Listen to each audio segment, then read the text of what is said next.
I used to think the howls rolling over the fields were just coyotes until the night one of them stood up on two legs and looked me in the eyes. They call it the Beast of Bray Road around here. I didn't believe in it. I don't think anyone really does, not until their headlights carve a slice out of that Wisconsin dark and show them something that shouldn't exist. That night, it showed itself to me, and I've never driven the back roads the same way since.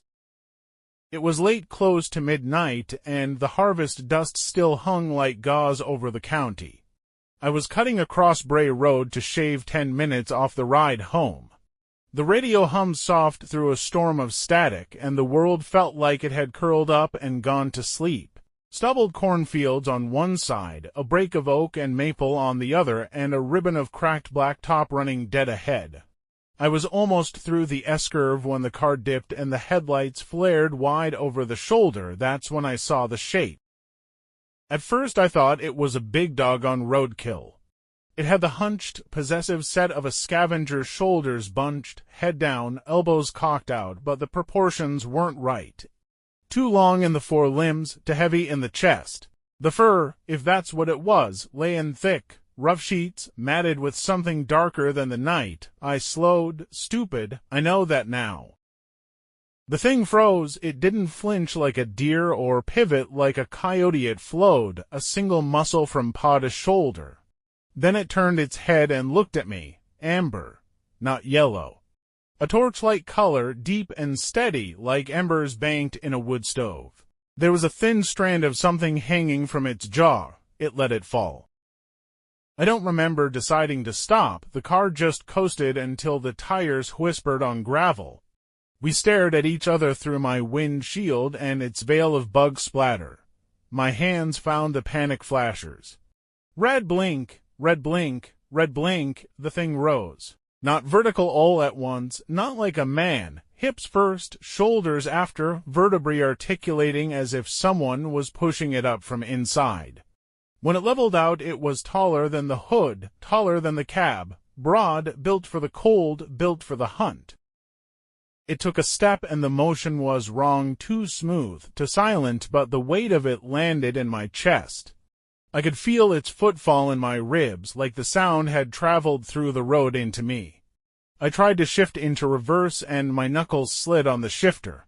The engine hiccuped. The beast tilted its head like it was listening to the engine die. There was intelligence in that pause. That was the worst part. I don't remember shifting again. I just remember the scream of tires and the smear of blacktop and the red blink striving the ditch into a heartbeat. The thing reached the center line in 2 strides, and then it wasn't there. I didn't see it leap. I heard it an impact like someone dropped a sandbag on the trunk, and the whole car kicked sideways. Claws skittered across metal, not the ragged tear of nails, but a deliberate test, tap, scrape, drag, as if it was tasting the steel. I stomped the gas, and the engine finally grabbed. In the mirror, for one breath, I saw its shoulders heaving, breath fogging, ears radio tuned to my engine. The eyes didn't blaze. They burned low, patient. It didn't chase. It watched me leave. As the curve swallowed it, I felt something I didn't understand at the time, permission, like it had allowed me to go. At home, I parked under the single porch light that throws a cone of safety on nights when you need to pretend. I did the idiot thing you do when you want to prove the world is normal, walked the perimeter with a flashlight, told myself the scratches would be shallow, the dent small, the story fixable by morning.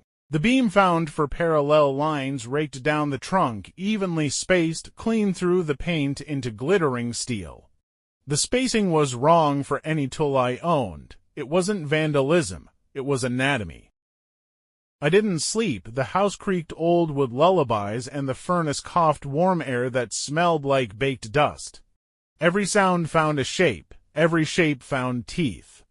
Sometime near 3, I heard the coyotes sharp, celebratory, a chorus threading the fields. Another sound joined them, lower, closer. Not a howl, not quite. More like the first syllable of a growl stretched thin. It didn't last long. It didn't have to. The farmhouse windows turned to mirrors, and I didn't move until the sky threaded itself pink. Morning makes liars of us, and I tried to be one. I told myself I'd seen a big dog, a wolf dog, a misread of scale and fear.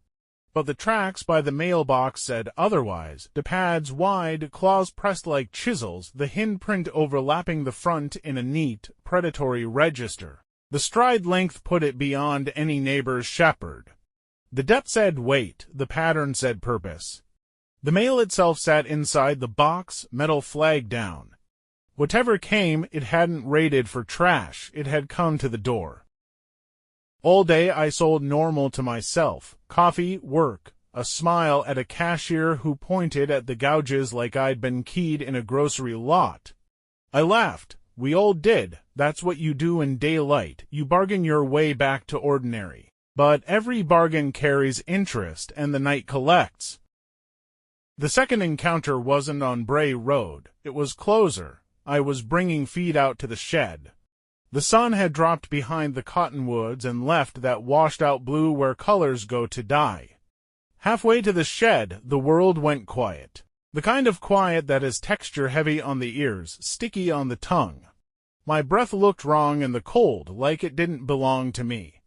The scoop rattled pellets into the bin, and then I knew I wasn't alone, not from a sound.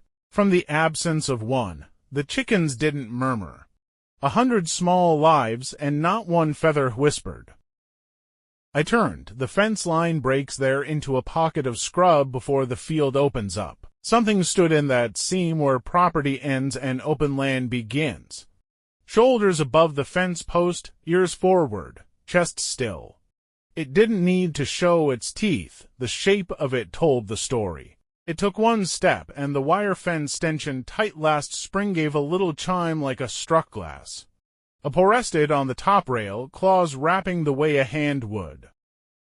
I don't know why I spoke. Maybe I wanted to convince it I was human. Maybe I wanted to convince myself. You don't want this, I said. My voice came out steady in a way my bones didn't feel. You don't want what's on this side. The beast cocked its head, the same motion as on the road, appraising. Then it did something I still can't explain. It dropped to all fours, not with the clumsy lurch of an animal, but with a practiced, quiet control, and paced the fence line without looking away from me once. Twice, each pass deliberate, as if measuring me against the boundary. On the third pass it stopped at the gate, pressed one claw to the latch, and tapped once, metal against metal. A question or a promise I couldn't tell. I backed to the shed. I went in and shut the door and locked a piece of wood designed to keep raccoons out.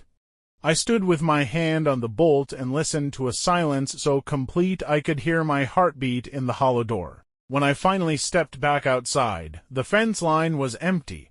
The gate latch shone with a new scratch. On the ground below, a single print where it had set its weight to test the catch. It could have come through. It didn't. Permission again, or restraint. Which one is worse, I still don't know. After that, it owned my nights. I stopped using the back porch. I stopped driving Bray after sunset. I moved the bedroom from the first floor to the second and still woke at 17 a.m. 3 nights running, sure I'd heard the soft, deliberate tread of something circling the house. Dawn turned those footsteps into tree branches in my mind. Coffee turned them into mice in the walls. But when I walked the perimeter, I found the same looping arcs through the frost, not random, not curious, patrol. People asked about the scratches on the car. I said storm debris. People asked why I'd started leaving the radio on all night. I said the quiet kept me awake. I didn't say the truth, that I was afraid of hearing my own house speak back. I wish that were the end of it. Monsters are easier when they're glimpses half seen, half dreamed, cut by the blade of a headlight. You can file a glimpse away. What you can't file away is ritual. And that's what it became. The fence line pause, the measured circuit, the tap on the gate like a knuckle on a door. The last time I saw it, there was no fence between us. But that part what happened in the ditch when the fog came up off the field like breath from the earth, that part is its own night. If you've ever felt the land go quiet for you, you know what I mean. If you haven't, pray you never do. Because the beast doesn't just live on Bray Road, it lives in the space where your courage thins and your curiosity takes one step too far. And once it knows you, it remembers. If you want me to tell you what happened next, how close it came, what it took, and what I learned about the difference between territory and mercy, I will. But hear this first, locks are for people. Boundaries are for us. The beast doesn't need either. It only needs the night. If you still think it's a story, drive that curve alone after midnight and roll your window down. Listen for the wires singing on the fence line. Feel how the road hum changes when something heavy paces the ditch just out of your headlight's reach. You'll know when you're being measured. The land knows. The animals know. And if you're not careful, you will too. If you made it this far, if your hands aren't shaking like mine were when I first told this, do one thing for me. Tap the like button, subscribe for the next chapter, and tell me in the comments if you've ever seen eyes watching from the ditch on a road you thought you knew. Your story might be the warning someone else needs before they take that late turn onto Bray Road.